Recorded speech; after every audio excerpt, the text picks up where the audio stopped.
أفلا يتدبرون القرآن أم على قلوب أقفالها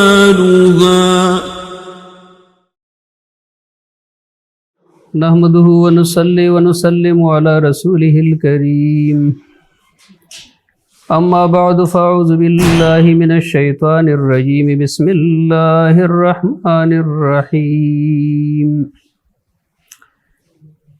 ألف لام ميم ذلك الكتاب لا ريب فيه هدى للمتقين صدق الله العلي العظيم وقال النبي صلى الله تعالى عليه وسلم خيركم من تعلم القرآن وعلمه او كما قال النبي صلی اللہ تعالی علیہ وسلم۔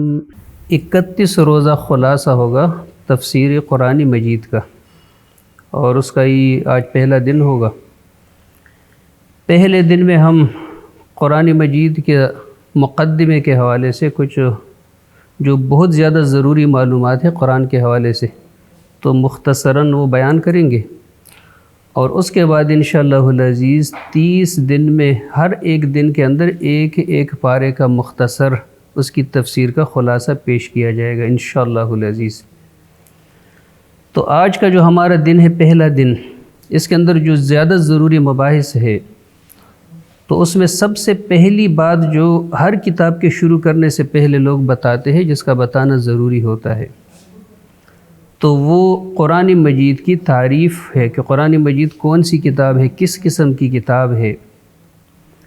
تو قرآن کی تعریف اللہ رب العزت نے قرآن کے اندر خود بتائی ہے، سورہ شعراء آیت نمبر 192 سے 195 تک۔ 3 آیات کے اندر اللہ رب العزت نے خود قرآن مجید کی تعریف بتائی ہے 4 آیات میں۔ فرمائے وَإِنَّهُ لَتَنزِيلُ رَبِّ الْعَالَمِينَ نَزَلَ بِهِ الرُّوحُ الْأَمِينُ عَلَى قَلْبِكَ لِتَكُونَ مِنَ الْمُنذِرِينَ بِلِسَانٍ عَرَبِيٍّ مُبِينٍ۔ یہ کتاب اللہ رب العزت کی طرف سے نازل شدہ کتاب ہے، جبرائیل علیہ السلام اس کو لے کر آئے ہیں۔ اے پیغمبر، آپ کے دل پہ اس کو اتارا گیا تاکہ آپ ڈرانے والوں میں سے ہو جائے، اور یہ واضح عربی زبان میں نازل ہوا ہے۔ دوسری بات جو یہاں پہ بتانا ضروری ہے، موضوع القرآن۔ ہر علم کا موضوع بتانا پڑتا ہے، تو قرآن کا موضوع کیا ہے، یعنی قرآن کس کے حوالے سے بات کرتا ہے۔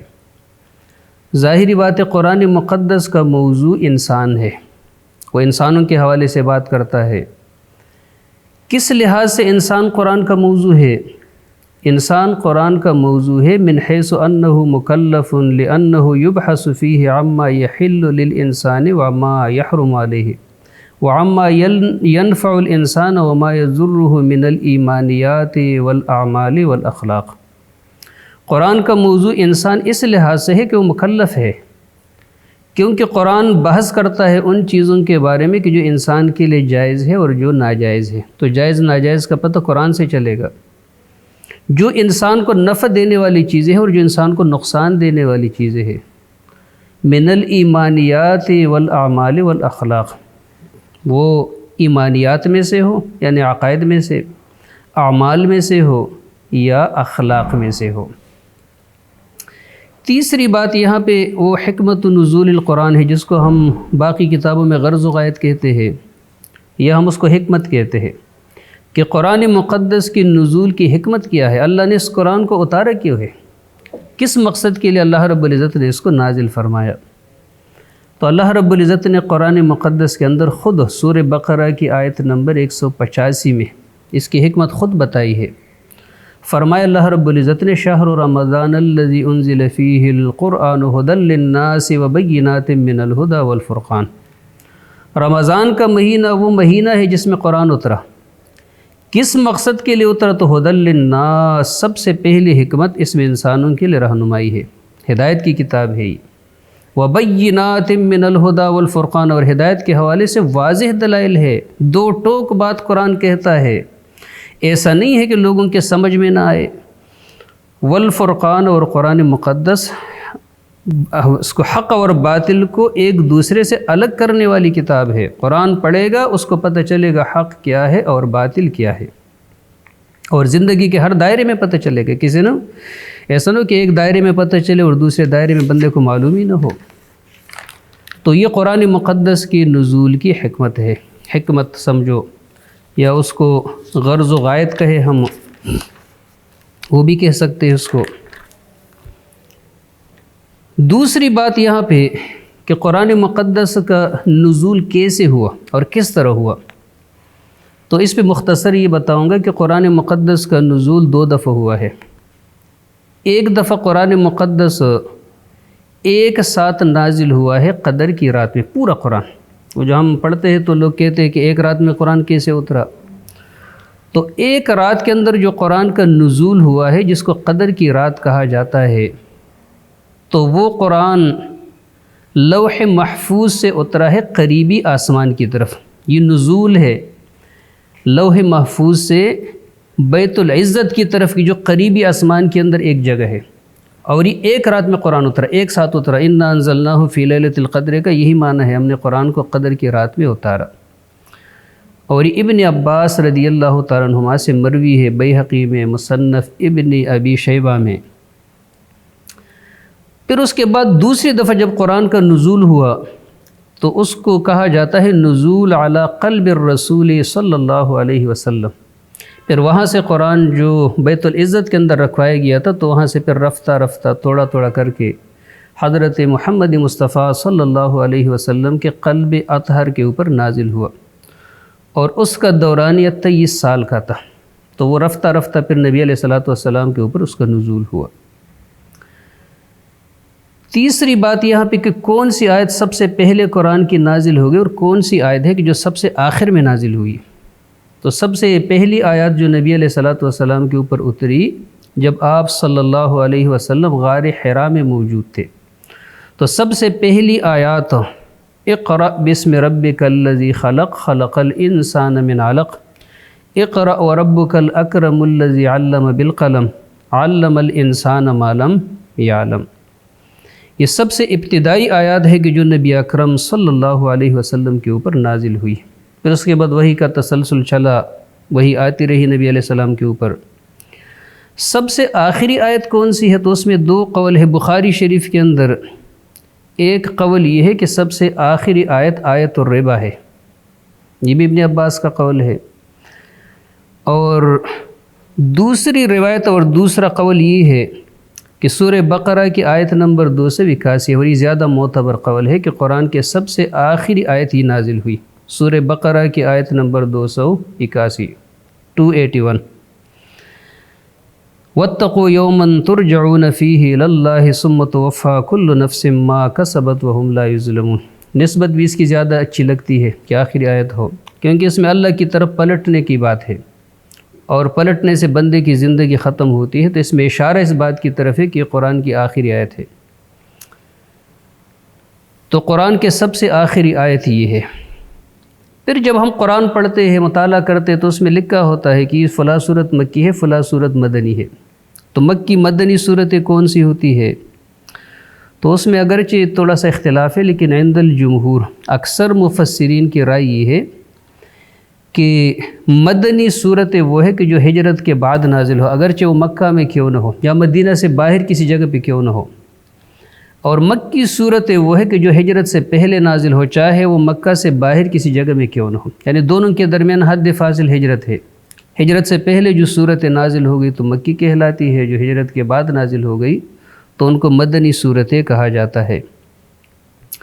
کل تعداد صورتوں کی کتنی ہے، 114 صورتیں ہیں قرآن میں، اور اس میں مکی صورتیں 86 ہے، اور مدنی صورتیں 28 صورتیں اس کے اندر مدنی ہے۔ ایک اور بات جو یہاں پہ ضروری ہے، قرآن مقدس تو نبی علیہ الصلوۃ والسلام کے اوپر تھوڑا تھوڑا نازل ہوا، اور طویل عرصے میں نازل ہوا، 23 سال کے عرصے میں۔ تو قرآن کو جمع کیسے کیا گیا، تو نبی اکرم صلی اللہ علیہ وسلم کے زمانے سے لے کر آج تک قرآن کو جمع کرنے کے 2 طریقے تھے۔ ایک جمع قرآن مقدس کا تھا الجمع فی الصدور، اور دوسرا طریقہ تھا الجمع فی السطور۔ الجمع فی الصدور کا معنی یہ ہے کہ لوگ اپنے سینوں میں قرآن کو جمع کرتے تھے۔ سب سے پہلے قرآن کو اپنے سینے میں جمع کرنے والے حضرت محمد مصطفیٰ صلی اللہ علیہ وسلم تھے، جنہوں نے پورا قرآن اپنے سینے میں جمع کیا، بلکہ اللہ نے خود اس کا وعدہ لیا، لا تحرک به لسانک لتعجل به ان علینا جمعہ وقرآنہ۔ آپ اس جلدی سے اس پہ زبان نہیں ہلایا کریں، ہماری ذمہ داری ہے اس کو آپ کے سینے میں جمع کرنا اور پھر آپ کی زبان سے اس کو پڑھوانا، یہ ہماری ذمہ داری ہے۔ تو سب سے پہلے اس کو اپنے سینے میں اتارنے والے، جمع کرنے والے حضرت محمد مصطفیٰ صلی اللہ علیہ وسلم تھے، لیکن ساتھ ساتھ اس کے لکھنے کا سلسلہ بھی جاری تھا۔ نبی علیہ الصلوۃ والسلام سے قرآن لکھنے والے، جن کو کاتبین وحی کہا جاتا ہے، ان کی تعداد 23 تھی، 23 تعداد، لیکن سب سے زیادہ مشہور کاتب وحی وہ حضرت زید بن ثابت الانصاری رضی اللہ تعالیٰ عنہ تھے، جو نبی علیہ السلام کے اوپر وحی آتی تھی تو وہ لکھا کرتے تھے۔ اپنے سینوں کے اندر دور صحابہ میں قرآن کو جمع کرنے والے اتنے زیادہ نہیں تھے، سارے اگر جو تفاسیر نے لکھا ہے سب سے زیادہ تعداد اگر ملا دی جائے تو یہ تقریباً 33 صحابہ بنتے ہیں، 33 صحابہ کہ جو اس زمانے میں قرآن کے پورے حافظ تھے، جن کو پورا قرآن یاد تھا۔ ان میں خلفائے راشدین تھے اور 3 ازواج مطہرات بھی تھی، 3 خواتین جو سب تینوں ازواج مطہرات تھی، جن کو قرآن پورا حفظ تھا۔ ام المؤمنین حضرت عائشہ، ام المؤمنین حضرت حفصہ اور ام المؤمنین حضرت ام سلمہ رضی اللہ تعالی عنہن۔ تو یہ 3 ازواج مطہرات، اور باقی اگر سب ملاؤ گے تو تقریباً 30 مرد تھے جن کو قرآن یاد تھا، اور باقی مختلف چیزوں پہ اس زمانے کے اندر جو کاتبین وحی تھے تو نبی علیہ الصلوۃ والسلام سے سنتے تھے، اور پھر اس کے بعد اس کو مختلف چیزوں کے اوپر لکھا کرتے تھے۔ پھر قرآن ایک نسخے کی صورت میں کب اکٹھا ہوا، کب جمع کیا گیا، تو سب سے پہلے اس کو جمع کرنے والے حضرت ابوبکر صدیق رضی اللہ تعالیٰ عنہ تھے۔ انہوں نے اپنے زمانے میں اس کو جمع کیا۔ حضرت عمر فاروق رضی اللہ تعالیٰ عنہ کے مشورے سے انہوں نے مشورہ دیا تھا ابوبکر صدیق کو کہ یہ حفاظ قرآن آہستہ آہستہ اٹھ کے جا رہے کہ ایسا نہ ہو کہ قرآن ہم سے ضائع نہ ہو جائے، لہٰذا اس کو جمع کیا جائے۔ تو سب سے پہلے جمع کرنے والے ابو بکر تھے، انہوں نے زید بن ثابت ہی کی ڈیوٹی لگائی تھی کہ آپ قرآن کو جمع کریں، تو انہوں نے سارے قرآن کو جمع کیا تھا، اور جمع کرنے کے بعد وہ نسخہ پہلے ابوبکر صدیق رضی اللہ تعالیٰ عنہ کے پاس، پھر حضرت عمر کے پاس، پھر حضرت حفصہ رضی اللہ تعالیٰ عنہ کے پاس وہ نسخہ موجود تھا، پھر یہ چلتا رہا۔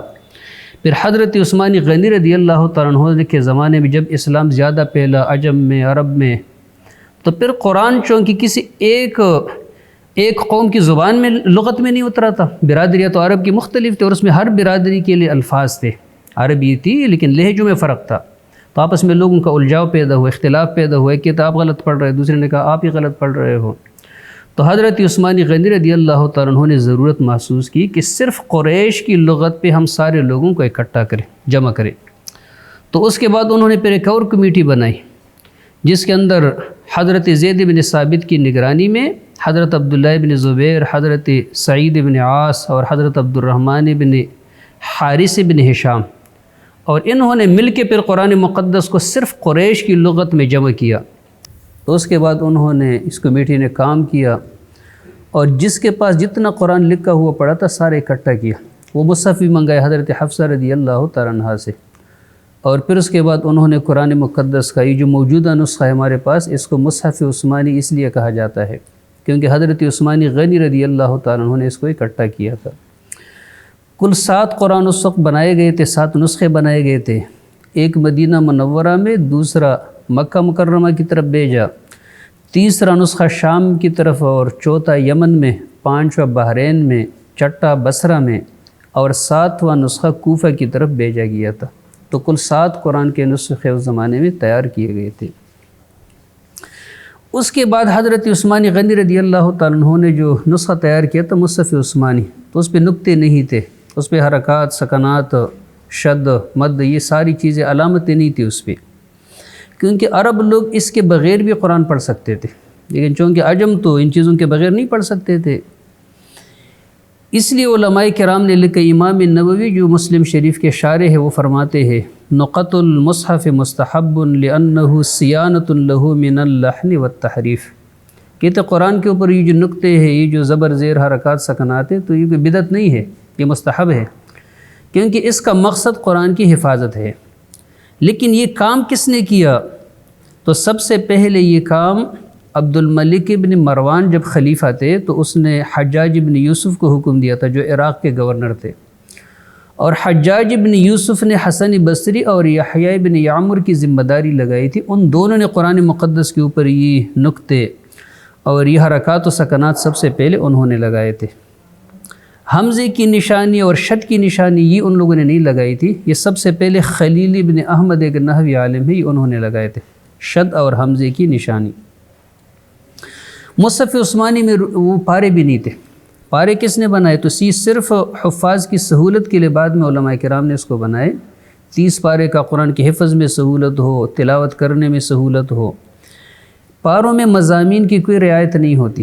اسی طرح ہمارے پارے میں لکھا ہوتا ہے، ربع لکھا ہوتا ہے، ثلاثہ لکھا ہوتا ہے، چوتھائی حصہ، نصف، اور پھر اس کے بعد آخری ربع جو رہ جاتا ہے۔ اسی طرح منزل قرآن پہ جو لکھی ہوتی ہے، تو یہ کوئی معصور چیز نہیں ہے اور نہ اس کا استلزام کوئی ضروری چیز ہے، یہ صرف یاد کرنے کے لیے، پڑھنے کے لیے اور اس کی سہولت کے لیے ہے۔ رکوعات کے لحاظ سے تقسیم بھی اسی طرح ہے۔ رکوع جو نماز میں ہم رکوع کرتے اسی سے ماخوذ، اس سے یہ لفظ لیا گیا ہے، اور اس کا قرآن کے اندر رکوع مقرر کرنے کا مقصد یہ تھا کہ اتنی مقدار بندہ ایک ایک رکعت میں اس کی تلاوت کرے۔ بالخصوص اگر تراویح میں بندہ ختم کرنا چاہے تو ایک ایک رکوع اگر ایک ایک رکعت میں پڑھے گا بندہ تو 27ویں شب کو قرآن مقدس کا ختم وہ کر لے گا ایک ایک رکوع، کیونکہ قرآن میں رکوعات کی جو تعداد ہے وہ 558 ہے، اور یہ رکعتیں ساری بن جاتی ہے 20 رکعت، تراویح 540، تو تھوڑا سا فرق آتا ہے 19-20 کا، اس میں ایک دو صورتیں ملا دے گا۔ تو قرآن کے اندر رکوعات کی تعداد ہے 858۔ قرآن کے کلمات کو بھی لوگوں نے گنا ہے اور قرآن کی آیات کو بھی لوگوں نے گنا ہے کہ قرآن مقدس کے اندر آیات کی تعداد کتنی ہے، کلمات کی تعداد کتنی ہے، حروف کی تعداد کتنی ہے۔ تو قرآن مقدس کے اندر جو آیات کی تعداد ہے تو مشہور ہے 6666۔ ویسے اس میں مختلف اقوال ہے، لیکن جو مشہور ہوتا ہے وہ صحیح ہے، کیونکہ اس پہ کوئی ایسا نہیں ہے کہ ایمان لانے میں کوئی آگے پیچھے ہو جائے گا۔ اب اگر کوئی بندہ کہے کہ آیات کم اور زیادہ کیسے ہو سکتی ہے، اس کا مطلب ہے کہ کچھ آیتیں نہیں ہیں، تو اس کا معنی یہ نہیں ہے۔ اس کا مطلب یہ ہے کہ کچھ حضرات نے ایک جگہ پہنچ اس کو آیت سمجھا، کچھ حضرات نے کہا نہیں ابھی آیت پوری نہیں ہے، آگے جا کے پوری ہو جائے گی۔ جیسے میں مثال سے سمجھا دیتا ہوں، سورہ فاتحہ جو ہم سب پڑھتے ہیں نماز میں، اس میں کچھ حضرات کا یہ خیال ہے کہ انعمت علیہم صراط الذین انعمت علیہم، اس پہ آیت پوری ہو جاتی ہے، اور غیر المغضوب علیہم ولا الضالین الگ آیت ہے۔ تو جب یہاں آیت پوری ہو جائے گی تو سورہ فاتحہ بسم اللہ چھوڑ کے 7 آیتیں ہو جائے گی، اور اگر اس پہ آپ وقف نہیں کریں گے اور اس پہ آیت پوری نہیں کریں گے تو پھر بسم اللہ کے ساتھ 7 آیتیں ہوگی، اس کے بغیر 6 آیتیں ہو جائے گی۔ اس کا مطلب یہ نہیں کہ قرآن میں کمی بیشی میں نعوذ باللہ کوئی اختلاف ہے، اس میں اختلاف نہیں ہے، لیکن یہ ہے کہ آیات کچھ حضرات کہتے ہیں کہ یہاں آیت پوری ہو جاتی ہے، کچھ حضرات کہتے ہیں ابھی پوری نہیں ہے، آگے چل کے پوری ہو جائے گی، تو اس لحاظ سے تعداد آیات میں اختلاف ہے۔ کلمات قرآن میں کتنے ہیں؟ 77,439 کلمات ہے قرآن میں۔ عدد حروف بھی گنے ہیں، حروف قرآن کے اندر 3,21,180 ہے، 3,21,180۔ اس کے بعد جو ایک اور اہم بات ہے جس کو ہم مقدمے کے اندر بیان کرتے ہیں اور اس کا بیان کرنا ضروری بھی ہوتا ہے، تو وہ ہے قرآن مجید کے مضامین، کہ قرآن کے مضامین کتنے ہیں۔ ہر کتاب کے اندر مضامین ہوتے ہیں، اس کا عنوان پہلے دیا جاتا ہے، عنوانات ہوتے ہیں۔ تو قرآن مقدس کے اندر کتنے مضامین ہیں؟ تو قرآن مقدس کے اندر کل 5 مضامین ہیں، کل 5 مضامین قرآن مقدس کے اندر۔ اس کے علاوہ کمی بیشی بھی علماء کرام نے کی ہے، لیکن 5 مضامین جو شاہ ولی اللہ محدث دہلوی رحمۃ اللہ علیہ نے بیان کیے ہیں، کل 5۔ سب سے پہلا مضمون قرآن مقدس کا وہ علم الاحکام ہے۔ علم الاحکام، احکام کے اندر اعتقادیات بھی ہے اور عملی بھی ہے، اور پھر اس کے بعد عبادات سے تعلق ہو، اس کا معاملات سے تعلق ہو، وہ سب اس کے اندر شامل ہے علم الاحکام میں، اور یا سیاسیات سے اس کا تعلق ہو۔ دوسرا مضمون قرآن کا علم المخاصمہ ہے۔ علم المخاصمہ قرآن کا ایک مشہور عنوان ہے۔ علم المخاصمہ سے کیا مراد ہے؟ جو گمراہ فرقے ہوتے ہیں، جو کافر فرقے ہیں، تو ان کے اوپر رد کرنا، اس کا نام ہے علم المخاصمہ۔ تیسرا موضوع قرآن کا علم التذکیر بآلاء اللہ، اللہ تبارک و تعالیٰ اپنی نعمتوں کے ذریعے انسانوں کو نصیحت کرتا ہے کہ میری نعمتیں نہیں دیکھتے، اپنے اوپر آسمانوں کو نہیں دیکھتے، چمکتا ہوا سورج نہیں دیکھتے آپ لوگ، رات کو روشن چاند نہیں دیکھتے آپ لوگ، ستارے نہیں دیکھتے جس سے آپ لوگ سمندروں میں اور اس میں رہنمائی حاصل کرتے ہو، بارش نہیں دیکھتے میں کیسے اس کو اوپر سے برساتا ہوں۔ اس کو کہا جاتا ہے علم التذکیر بآلاء اللہ۔ اور چوتھا موضوع ہے قرآن کا علم التذکیر بایام اللہ، اللہ تبارک و تعالیٰ نے جو عذاب لوگوں کے اوپر نازل کیا ہے تو اس کے ذریعے لوگوں کو سمجھاتا ہے۔ تو قرآن کے اندر پھر جو قوم ہلاک ہوگی ان کے قصے قرآن میں مختلف واقعات، الم تر کیف فعل ربک بعاد، میں نے نہیں دیکھا تمہارے رب نے عاد کے ساتھ کیا کیا، فرعون کے ساتھ کیا کیا کہ جو بڑا طاقتور آدمی تھا۔ اس کو کہا جاتا ہے علم التذکیر بایام اللہ، اللہ اپنے عذاب کے ذریعے قوم کو نصیحت کرتا ہے کہ نصیحت حاصل کرو۔